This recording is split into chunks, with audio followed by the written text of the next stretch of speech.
నమస్తే శ్రీమాత్రే నమః శ్రీ గురుభ్యో నమః జూలై నెల 1వ తారీఖు 2025 మంగళవారం నాటి పంచాంగం ప్రకారము శ్రీ విశ్వావసు నామ సంవత్సరం ఉత్తరాయణం గ్రీష్మ ఋతువు ఆషాఢమాసం శుక్లపక్షం ఈ రోజు సూర్యోదయ సమయం ఉదయం తెల్లవారుజామున 5:49 సూర్యాస్తమ సమయం సాయంత్రం 6:50 తిథి షష్ఠి ఉదయం 10:23 వరకు తదుపరి సప్తమి తిథి ప్రవేశము నక్షత్రం పూర్వ ఫల్గుణి అనగా పుబ్బా నక్షత్రం ఉదయం 8:51 వరకు తదుపరి ఉత్తర ఫల్గుణి అనగా ఉత్తర నక్షత్ర ప్రవేశము ఈ రోజు వర్జము సాయంత్రం 4:45 నుంచి సాయంత్రం 6:30 వరకు దుర్ముహూర్త సమయం ఉదయం 8:25 నుంచి ఉదయం 9:17 వరకు తిరిగి మరల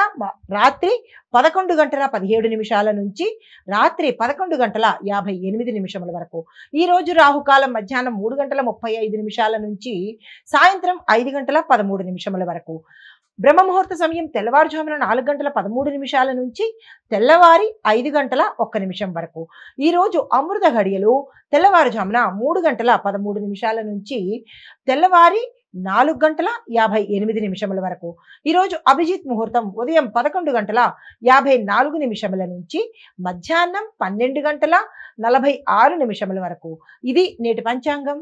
నమస్తే.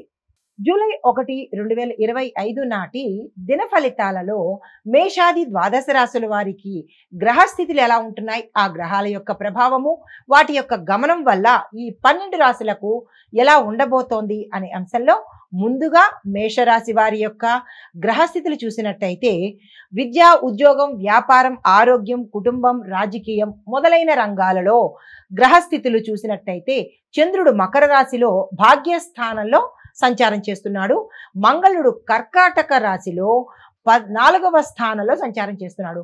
బుధుడు మీనంలో 3వ స్థానంలో సంచారం చేస్తూ రవి కూడా 3వ స్థానంలోనే సంచారం చేస్తున్నాడు. గురుడు వృషభ రాశిలో వక్రగతిన సంచారం చేస్తున్నాడు. అయితే దీని యొక్క ఫలితాలు విద్యార్థులకు ఎలా ఉండబోతోంది అంటే కనుక గమనాన్ని మార్చే అవకాశాలు ఉన్నాయి. అంటే మీరు వెళ్ళే ఒక పద్ధతిలో కాకుండా వేరే కోర్సు కానీ లేదా వేరే మార్గం కానీ పట్టే అవకాశాలు ఉన్నాయి. విద్యార్థులు జాగ్రత్తగా చూసుకోండి. విదేశీ విద్యకు సంబంధించినటువంటి సమాచారము మీకు రాబోతోంది. చదువులో మంచి ఫోకస్ కూడా మీరు పెరుగుతోంది. కాన్సన్ట్రేషన్ పెట్టుకునే ప్రయత్నం తప్పనిసరిగా చేసుకోండి. ఆ గమనంలో కూడా చెడు గమనం అయితే కనుక వేరే దారి, చెడ్డదారి అయితే కనుక తప్పకుండా మళ్లించుకొని మంచి దారిలో వెళ్ళే సూచనగా చెప్పడం జరిగింది. మీకు మంచి ఫోకస్, మంచి ఫ్యూచర్ ఉంది కాబట్టి చాలా జాగ్రత్తగా ఈ సమయంలో ఉండండి. ఉద్యోగస్తులకు చూసుకున్నట్టయితే కనుక అధికారులతో సంబంధాలు మంచిగా మెరుగుపడతాయి. సీనియర్ మేనేజ్మెంట్ నుంచి మీకు ప్రోత్సాహం లభిస్తుంది. కానీ ఇక్కడ మీరు డిప్లొమాట్గా వ్యవహరించే పద్ధతి చేసుకోండి. వ్యాపారస్తులకు చూసుకున్నట్టయితే ఈరోజు పెట్టుబడులకు అత్యంత అనుకూలమైన సమయము. భాగస్వామ్య వ్యాపారాల్లో చేయాలనుకున్నా లేదా చేరాలనుకున్నా ఒక స్థాయికి వెళ్లేందుకు ఈరోజు మంచి ముహూర్తము. ఆ దిశగా ప్రయత్నం చేసుకోండి. అయితే కొత్త ఒప్పందాలు కానీ పాత ఒప్పందాలు కానీ తిరిగి మళ్ళా వచ్చే అవకాశం కనబడుతోంది. దాన్ని మీరు సద్వినియోగం చేసుకునే ప్రయత్నం చేసుకోండి. ఆరోగ్యం చూసినట్టయితే కనుక మిగిలిన రోజుల కంటే ఈ రోజు కొంచెం శక్తివంతంగా ఉండబోతోంది. అనారోగ్య సూచనలు తొలగి ఆరోగ్యంగా ఉండే అవకాశం కనబడుతోంది. కానీ ఇక్కడ కొంతమందికి మాత్రము అంటే కొన్ని నక్షత్రాల వారికి పాత సమస్యలు కొంచెం పునరావృతం అయ్యేటట్టు తిరిగి మళ్ళా వచ్చేటట్టు కనబడుతోంది. అలాంటి సూచనలు ఏమైనా కనబడితే తక్షణమే డాక్టర్ పర్యవేక్షణకు వెళ్ళండి. కుటుంబపరంగా చూసుకున్నట్టయితే బంధువులతో చిన్న చిన్న తగాదాలు కానీ ఘర్షణలు కానీ జరిగే అవకాశాలు కనబడుతున్నాయి. అట్లాంటి సమయం కనబడితే కనుక జాగ్రత్తగా వ్యవహరించండి.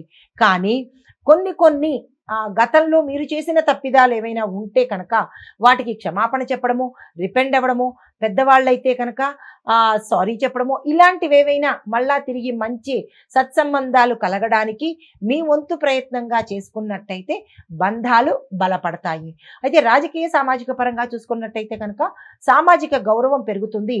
మిత్రవర్గంలో మీరు మాట్లాడే మాటకు విలువ పెరగడంతో పాటు మిమ్మల్ని సహాయ సహకారాలు అడిగేటట్టుగాను మీ మాటకు విలువ పెరిగేటట్టుగాను ఈ సమయంలో గోచరిస్తోంది.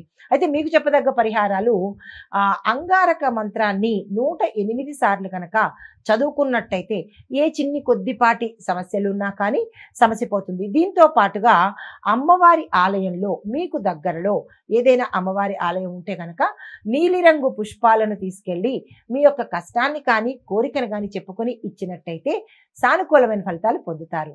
నమస్తే. తదుపరి రాశి వృషభ రాశి. ఈ వృషభ రాశి వారి యొక్క గ్రహస్థితులు చూసినట్టయితే కనుక చంద్రుడు 9వ స్థానంలోను, బుధుడు సూర్యుడు 2వ స్థానంలో సంచారం చేస్తున్నారు. గురువు శుక్రుడు లగ్నంలో సంచారం చేస్తున్నారు. శని మాత్రము 10వ స్థానంలో, మంగళుడు 3వ స్థానంలో సంచారం చేస్తున్నారు. అయితే ఈ సంచారం యొక్క ఫలితాలు ఎలా ఉండబోతున్నాయంటే కనుక విద్యార్థులకు కొత్త కొత్త అవకాశాలు వస్తాయి. మీకు ఫాలో అప్స్ ఎక్కువగా చేసుకునే ప్రయత్నం చేసుకోండి. దీంతో పాటుగా స్కాలర్షిప్స్కి గతంలో అప్లై చేసుకున్న వారికి ఈ సమయంలో వస్తుంది. లేదు ఇప్పుడు కనుక అప్లై చేసుకున్నట్టయితే ఏదైనా కాలేజీల్లో కానీ స్కూల్లో కానీ స్కాలర్షిప్స్ కోసం ప్రయత్నం చేస్తే కనుక తప్పకుండా వచ్చే అవకాశాలు ఎక్కువగా కనబడుతున్నాయి. ఆ దిశగా ప్రయత్నం చేసుకోండి. దూర విద్య అవకాశాలు కూడా, అంటే దూరం వెళ్ళి చదువుకోవడం కానీ లేదా డిస్టెన్స్ ఎడ్యుకేషన్ కానీ వచ్చేటట్టుగా అవకాశాలు కనబడుతున్నాయి. దానికి తగ్గ ప్రయత్నాలు తప్పనిసరిగా చేసుకోండి. అయితే ఉద్యోగస్తులకు చూసుకున్నట్టయితే కనుక ప్రభుత్వ ఉద్యోగం కోసము ఎవరైతే ప్రయత్నాలు చేస్తున్నారో, గవర్నమెంట్ జాబ్స్ కోసము కాంపిటేటివ్ ఎగ్జామ్స్ రాయడం కానీ లేదా ఏదైనా ప్రయత్నాలు మీరు చేసినట్టయితే కనుక వచ్చే అవకాశాలు చాలా ఎక్కువగా 98% కనబడుతోంది. అయితే శ్రమకు తగ్గిన ఫలితము, మీరు ఏ ప్రయత్నాలు చేసినా గతంలో చేసినవి ఈరోజు మీకు ఫలితాలు వచ్చే అవకాశం చాలా ఎక్కువగా కనబడుతోంది. మళ్ళా అంటే తర్వాత కాలానికి, అంటే ఫ్యూచర్లో మీకు ఏదైనా కావాలి అని అనుకుంటే కనుక దానికి తగ్గ ప్రయత్నాలు కూడా ఈరోజు చేసినట్టయితే మంచి ఫలితాలు పొందే అవకాశము. అంటే ఉద్యోగస్తులకు ఈరోజు అత్యంత శుభదినంగా చెప్పబడింది. అయితే వ్యాపారస్తులకు చూసుకున్నట్టయితే కనుక లాంగ్ టర్మ్ వ్యూహాలు కానీ, లాంగ్ టర్మ్ బిజినెస్ కానీ, లాంగ్ టర్మ్ పెట్టుబడులు కానీ పెట్టినట్టయితే ఉత్తర అంటే ఫ్యూచర్లో చాలా మంచి అవకాశాలు రావడము, లాభాలు రావడము, మంచి అంటే మంచి మంచి ఆపర్చునిటీస్ని మీరు అందుకున్న వాళ్ళు అవుతారు. కాబట్టి ఆ దిశగా ప్రయత్నాలు తప్పనిసరిగా చేసుకోండి. మార్కెట్లో ఎవరైనా ప్రోడక్ట్ని లాంచ్ చేయాలంటే, మీ యొక్క ఉత్పత్తులను మార్కెట్లోకి ప్రవేశపెట్టాలంటే కనుక ఈరోజు అత్యంత శుభప్రదమైన రోజు. తప్పనిసరిగా ప్రయత్నం చేయండి. అయితే ఆరోగ్యపరంగా చూసుకున్నట్టయితే కనుక ఈ రాశిలో ఉండే వాళ్ళకి దంత సమస్యలు వచ్చేటట్టుగాను, పొట్టకి సంబంధించిన అంటే జీర్ణ వ్యవస్థకి సంబంధించినటువంటివి ఎక్కువగా ఇబ్బందులు రావడం కానీ లేదా తీవ్రతరం అవ్వడం కానీ జరిగే అవకాశాలు కనబడుతున్నాయి. ఆహార వ్యవహారాలలో పరిమితులు పాటించడము, మరీ తీవ్రంగా ఉంటే కనుక తప్పనిసరిగా డాక్టర్ పర్యవేక్షణ తీసుకోండి. అయితే కుటుంబపరంగా చూసుకున్నట్టయితే ఈ రాశిలో ఉండే వారి యొక్క తల్లి ఆరోగ్య విషయంలో ఎప్పటికప్పుడు అప్రమత్తంగా ఉండే ప్రయత్నం చేసుకోండి. అంటే ఆవిడను కనిపెట్టుకుని ఉండే ప్రయత్నంగా చూసుకోండి. కుటుంబ సమస్యలు ప్రత్యేకంగా మీరెళ్ళి సాల్వ్ చేయవలసిన పని లేదు. వాటికంతట అవే సాల్వ్ అయ్యే దిశ మార్గము మీకు కనబడుతుంది. అయితే రాజకీయ సామాజిక పరంగా చూసుకున్నట్టయితే కనుక మీ మాట సామాజికంగా, అంటే మీరు వేదికల మీద ఉపన్యాసాలు ఇచ్చేటప్పుడు మీరు చెప్పిన అంశాన్ని ప్రజలు ఆమోదించడం జరిగే అవకాశం కనబడుతోంది.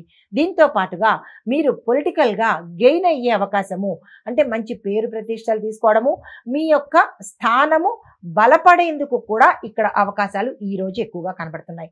అంటే పరిహారాలుగా ఏం చేయొచ్చు అంటే కనుక గురువారం రోజు పసుపును దానంగా ఇవ్వడం కానీ లేదా పసుపు వస్తువులను దానంగా ఇవ్వడం కానీ చేసినట్టయితే కొంత సానుకూలమైన ఫలితాలు పొందుతారు.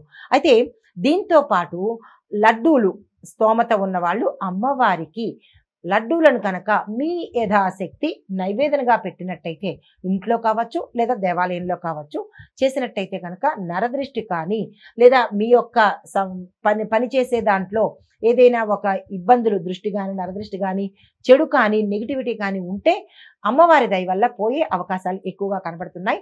ఆ ప్రయత్నం చేసుకోండి. తదుపరి రాశి మిథున రాశి. ఈ రాశి వారి యొక్క గ్రహస్థితులు చూసినట్టయితే కనుక చంద్రుడు అష్టమ స్థానంలో సంచారం చేస్తున్నాడు. సూర్యుడు బుధుడు ఇద్దరు కలిసి లగ్నంలో ఉన్నారు. శుక్రుడు 12వ స్థానంలోను, శని 9వ స్థానంలోను, మంగళుడు 2వ స్థానంలోను, గురు 12వ స్థానంలో సంచారం చేస్తున్నారు. అయితే ఈ సంచార ఫలితాలు విద్యార్థులకు ఎలా ఉండబోతున్నాయంటే కనుక మీకు ఒక కన్ఫ్యూజన్ ధోరణిలో ఉంటారు. ఇది చెయ్యాలా వద్దా, వస్తుందా రాదా, ఇలాగా ఒక డైలమా కన్ఫ్యూజన్లో స్టేట్ ఆఫ్ మైండ్లో ఉంటారు. కాబట్టి మీరు పెద్దల సలహా తీసుకోవడం తప్పనిసరి. దీంతో పాటు నిర్ణయాలు తీసుకోవడంలో కూడా కొంతమంది తడబాటు పడ్డము, తప్పుడు నిర్ణయాలు తీసుకోవడము, ఇలాంటివి జరిగే అవకాశాలు చాలా ఎక్కువగా కనపడుతున్నాయి. ఇది చూసే విద్యార్థులు ఎవరైనా ఉంటే కనుక తప్పనిసరిగా దీన్ని పరిగణనలోకి తీసుకోండి. దీన్ని నెగ్లెక్ట్ చేసేసి ఇవే వింతే నాన్ సెన్స్ అనే ధోరణి పెట్టుకోకండి. శాస్త్రము ఎప్పుడూ తప్పు కాదు. విద్యార్థులు మరీ చెప్తున్నాను, విద్యార్థులు ఇలాంటి స్థితిలో ఉన్నవాళ్ళు ఎవరైనా ఈ రాశిలో ఉంటే కనుక తప్పనిసరిగా గురువులనో తల్లిదండ్రులనో సలహా తీసుకోండి. అయితే తదుపరి ఉద్యోగస్తులకు చూసుకున్నట్టయితే మీ యొక్క ఉద్యోగంలో స్థాన చలనాలు కనబడుతున్నాయి. అంటే ఉన్న స్థితి నుంచి వేరే ప్రమోషన్ రావడమో, లేదా ఉన్న ఊరు నుంచి వేరే ఊరికి వెళ్ళడమో, ఇలాంటి కొన్ని మార్పులు కనబడుతున్నాయి. ట్రాన్స్ఫర్స్ మాత్రం తప్పనిసరిగా వచ్చే అవకాశాలు కనబడుతున్నాయి. దీంతో పాటు ప్రభుత్వ ఉద్యోగాలలో మీకు ఒక క్లారిటీ వస్తుంది. నేను అప్లై చేయాలా వద్దా, లేదా చేస్తే వస్తుందా రాదా, ఏదైతే మీరు అనుకుంటున్నారో డైలమాలో ఉన్న పరిస్థితికి ఒక క్లారిటీ మైండ్కి వచ్చేస్తారు. అయితే వ్యాపారస్తులకు చూసుకున్నట్టయితే కనుక మినిమం లాభాలతో ముందుకు పెడతారు. అంటే మీరు ఊహించినంత స్థాయిలో లాభాలు రాకపోయినప్పటికీ ఒక 10 రూపాయలకి ఒక 100 రూపాయలు వచ్చేటట్టుగా లాభాలు వస్తాయి. పెయింటింగ్, మీడియా, బుక్స్ వ్యాపారము ఇలాంటివి ఏవైనా చేస్తున్న వాళ్ళకి మరికొంత ఆదాయం పెరిగే అవకాశం కనబడుతోంది. దానికి తగ్గ ప్రణాళికలు కానీ ప్రయత్నాలు కానీ చేసుకోండి. అయితే ఆరోగ్యం పట్ల చూసినట్టయితే కనుక ఈ రాశిలో ఉండేవారికి మానసిక ఒత్తిడి, తీవ్రమైన ఆందోళన, వేదన కలిగే అవకాశాలు కనబడుతున్నాయి. దీంతో పాటు నిద్ర కూడా సమయానికి పోలేని పరిస్థితి కనబడుతోంది. జాగ్రత్తలు తీసుకోండి. తరువాత కుటుంబ పరిస్థితి చూసినట్టయితే కనుక భార్యాభర్తల మధ్య ఒడిదుడుకులు రావడము, మనస్పర్ధలు రావడము, ఇబ్బందులు తల ఎత్తడము ఒకంత తీవ్రతరానికే గోచరిస్తోంది. జాగ్రత్తలు తీసుకోండి. సద్దుమణిగేటట్టుగా చూసుకోండి తప్ప విడాకుల దాకా తీసుకెళ్లే ప్రయత్నం చేసుకోకండి. ఏ గొడవైనా సామరస్యంగా పరిష్కరించుకునే ప్రయత్నమే చేసుకోండి. అయితే బంధువులతో కూడా స్వల్ప విభేదాలు వచ్చే అవకాశం చాలా ఎక్కువగా కనపడుతోంది. ఈ ఒక్కరోజు మీరు మాటను సమన్వయంగా మాట్లాడండి. మీ బంధువులతో మాట్లాడాలంటే కనుక అగ్రెసివ్ నేచర్తో కాకుండా, అటువంటి సందర్భం వచ్చినా గొడవల్లో కూర్చున్నా లేదా చర్చల్లో కూర్చున్నా, చర్చి కాదు చర్చలలో అంటే ఒక మాట్లాడుకునే సందర్భంలో కూర్చున్నట్టయితే కనుక మీకు మంచిగా మాట్లాడే ధోరణిని అలవాటు చేసుకోండి ఈ ఒక్కరోజు మాత్రము. అయితే రాజకీయ సామాజిక పరిస్థితులు చూసినట్టయితే కనుక ఆచితూచి వ్యవహరించాలి ఈ రాశిలో ఉండే రాజకీయ నాయకులు. చిన్న ఆరోపణలు వస్తాయి. అవాంఛిత వార్తలు కూడా మీ మీద వచ్చే అవకాశాలు ఉన్నాయి. నిరాశ చెందకండి, భయపడకండి. దాన్ని ఏదో తీసుకుని మీరు అగ్రెసివ్గా వ్యవహరించకండి. దాన్ని ఈరోజు ఒమిట్ చేసేసేయండి. అంటే దాన్ని నాకు సంబంధించింది కాదు అన్నట్టుగా ఒక నిర్లక్ష్య ధోరణిలో వెళ్ళిపోండే తప్ప దానికి రియాక్ట్ కాకుండా ఈరోజు ఉండే ప్రయత్నం తప్పనిసరిగా చేసుకోండి. అయితే పరిహారాలుగా చెప్పదగింది ఏంటంటే కనుక గణపతిని పూజించి ధూపదీప నైవేద్యాలు ఈరోజు తప్పనిసరిగా పెట్టండి, తప్పదు. అయితే గ్రీన్ కలర్ వస్త్రాన్ని అంటే ఆకుపచ్చ వస్త్రాలు మీకు ఏమైనా ఉంటే కనుక ఈరోజు ధరించినట్టయితే కొంత బుధగ్రహం వల్ల వచ్చే ఇబ్బందులు తొలగిపోయే అవకాశం కనబడుతోంది.